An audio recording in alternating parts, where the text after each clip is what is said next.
Yo, what's up YouTube? So I just woke up, I rolled straight out of bed, got ready and will be going straight to the gym.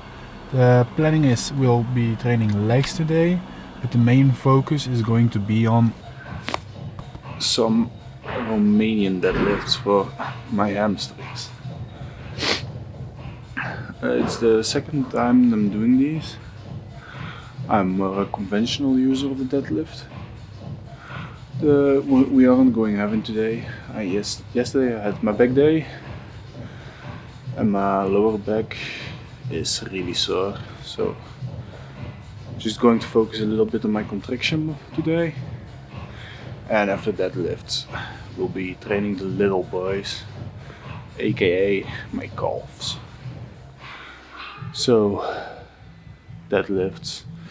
I don't understand why new people are avoiding these. It's a good exercise, but every time I see some new people here, they start crying about I'm going to break my back, I'm going to injury.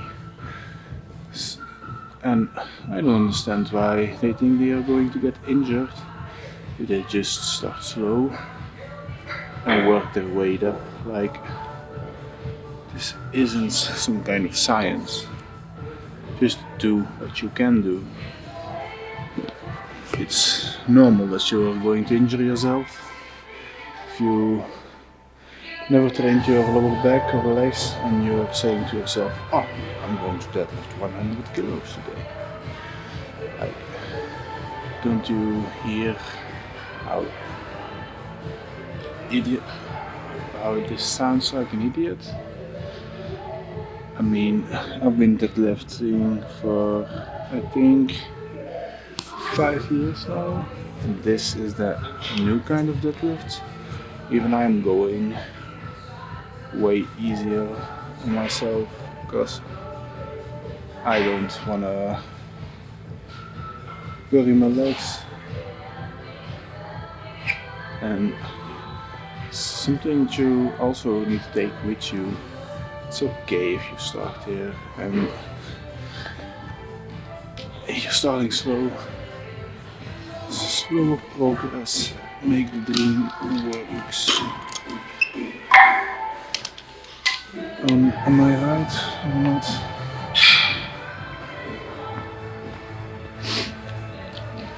It's actually a wonder because it's so early and there are so many people there.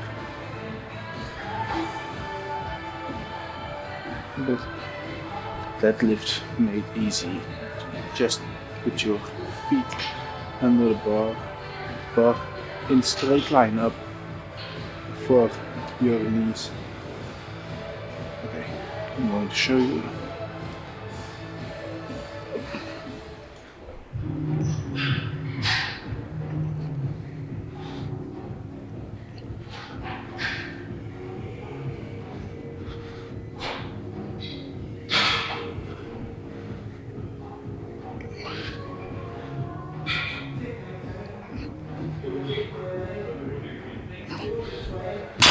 Easy as that. Deadlift simplified, if I say so myself. Normally you let the weight hit the ground, so you got your full range of motion for your back, so you go from the ground up. With the Romanians, it's a little bit different. You focus on keeping the contraction on your legs. So every time I went down, I didn't went to the ground, but I gave my hamstrings that really nice stretch, if you understand what I mean. So I'm probably going to be sore for 4 days, even with this light weight. Can't wait to have that feeling again. Probably going to be walking a lot to get the blood circulation in my legs. I'm not going heavier than this today. Next week I'm going to go for 120, 130. Then I've had my startup period of this exercise.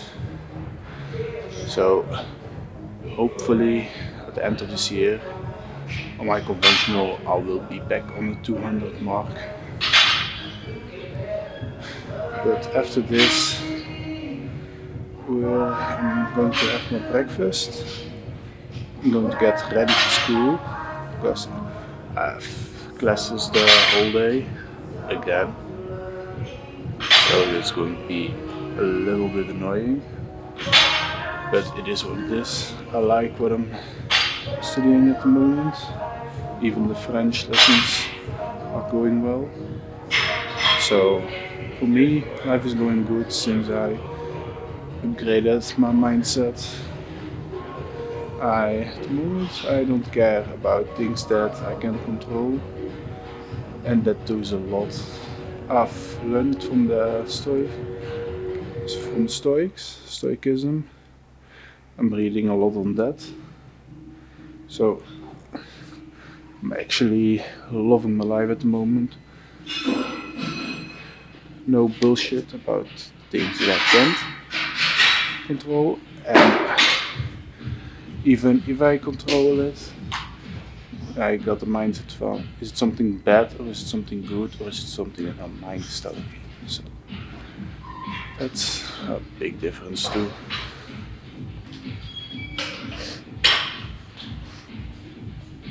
Alright, last set of these.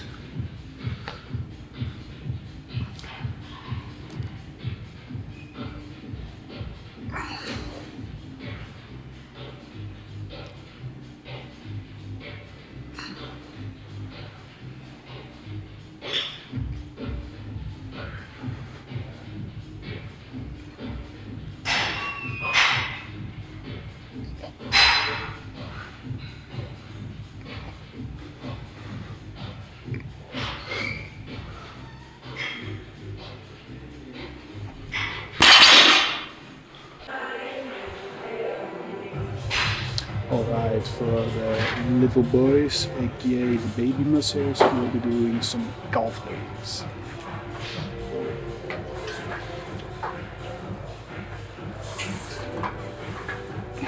Go slowly down and give it a nice stretch at the bottom.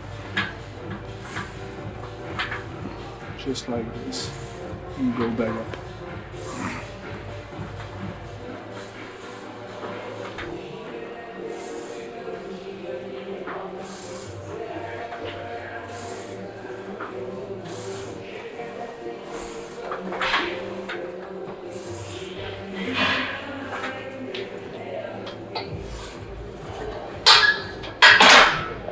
Actually important when you're doing calves that you give them the biggest stretch as you can possibly give them. It's a fast recovering muscle, so it needs a little bit more work than, let's say, your legs or your biceps. So that's why I'm giving, when I'm doing calf raises, extra step of giving them a lot more stretch, because I can train them in 2 days again because they will be recovered, but I'm not going to train them in 2 days because I'm not training legs more than once a week. So it's an important step to give you all when training calves.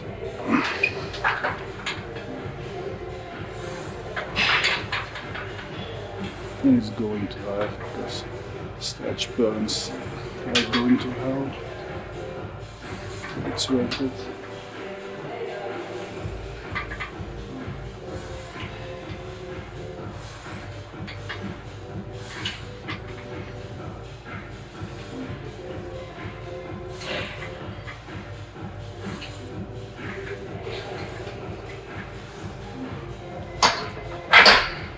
And this is one of my 5 calf exercises because training calves is boring, it's plain as hell, it's the same movement every time over and over again. But what you can do is give yourself a lot more exercises, so you get kind of the feeling that you're doing something else. You can do them sitting, on the leg press, on the perfect squat machine, there are enough variants to enjoy these exercises. But you need to find what you want to do yourself. Otherwise, you're just going to duplicate what others are doing. You're not going to have some fun here. So that's why I'm doing all of these exercises, not at the same time, but every week something different. I'm going to finish my last set of today, then we'll be having breakfast. Because I'm still training fasted.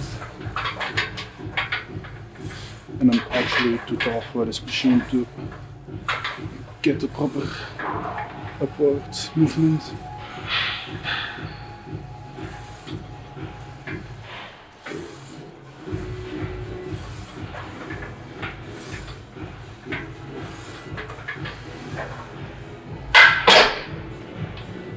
Alright, so it's finally time for my breakfast. I'm actually happy that I finally get to eat.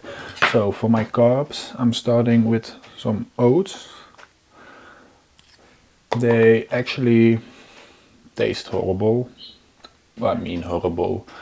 When I started eating oats, they tasted like actually dog shit. But these are easy carbs. It's easy to eat, and I've learned to eat it. Even putting milk in it. There was a time where I was eating oat powder. It was with water in my shaker, but it was just one nasty bunch of oats, and I don't want to remember that time again. But you can make your oats a lot tastier. You can put some protein powder in it if your macros need more protein, but you can also put some fruits in it, like blueberries or banana, and that makes it a lot better. And for my proteins to start today, I got 2 whole eggs and 300 grams of egg whites. I'm eating a lot in the morning because I'm getting ready for school. I'll be leaving in around, I think, 20 minutes.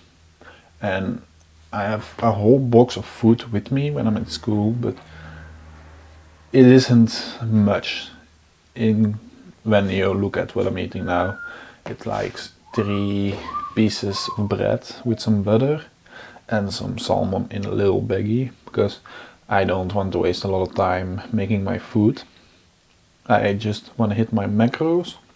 So 1 big meal in the morning, a piece of fruit as a snack, then in the midday I'm eating salmon and mama bread, then a little snack, maybe a banana, then my biggest meal, it's like 400 grams of chicken, 350 grams of potatoes, and 200 grams of vegetables.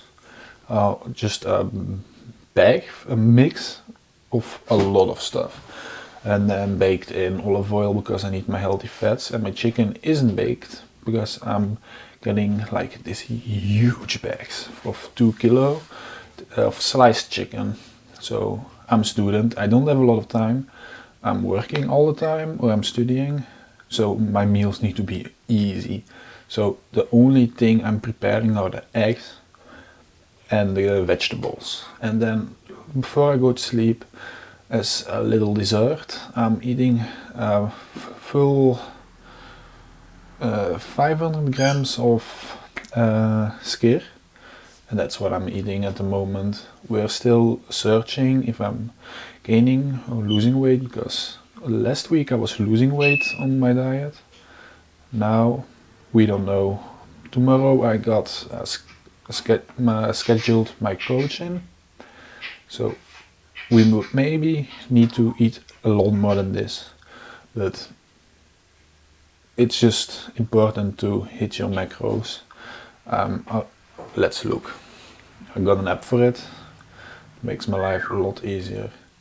At the moment I'm eating 200 grams of carbs a day, 250 grams of proteins, and 90 grams of healthy fats. So just find out what you need to hit, make yourself a food scheme, a food plan, that's what it's called, and eat what you like to eat. Because what I'm eating, my coach filled in, and then I switch things out because I have the macros, so I just need to look at the food labels. So my diet is at the moment perfect for me, but I don't think it's good for a lot of people, because my mom, when she looks when I'm eating, she's always like, "Son, what are you doing? You're just eating."